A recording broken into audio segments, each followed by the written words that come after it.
I'm Brittany Lewis with Forbes Breaking News. A reporter asked White House Press Secretary Jen Psaki about a major supply chain issue with infant formula on Monday.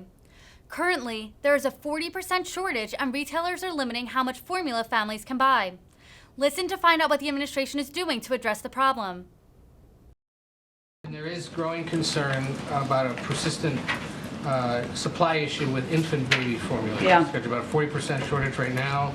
Major retailers having to limit how much people can buy, especially acute in places like Texas, Tennessee, Missouri, Iowa.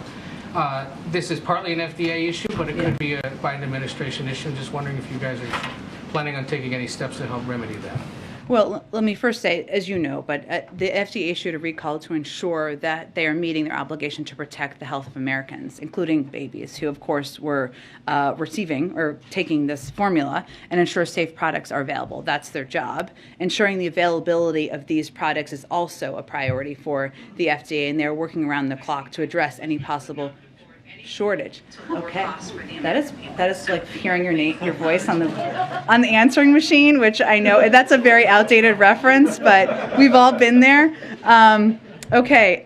So what the FDA is doing, which while they're independent, they are part of the administration, is taking a number of steps to address. That includes working with major infant formula manufacturers to ensure they're increasing production, because part of this issue is, of course, making sure there's stock on the shelves, right? And working with the industry right now to optimize their supply lines, product sizes to increase capacity, and prioritizing product lines that are of greatest needs. Because obviously, as someone who my child has long been out of formula, fortunately, but it's close enough that I remember when you're trying to go to the store and get the specific kind of formula for your age child or whatever their needs are. So they are taking steps with that in mind. They're also exercising flexibility and expediting review of notifications of manufacturing changes that will help increase supply, particularly in the case of specialized formula. So that applies to that as well for medical needs.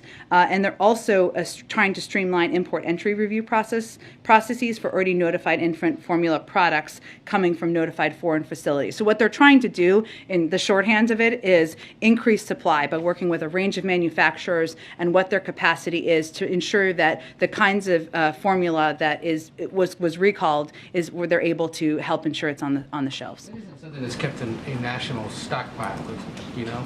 I don't believe there's a national stockpile of baby formula, but the FDA is not just their responsibility, in their view, to ensure that we're meeting our obligations to protect Americans. It is also their obligation to take steps to ensure supply can be met when they take these steps. So that is what they're very focused on. What's an answering machine, if you can? Since you're 25, I'll explain it to you after the briefing.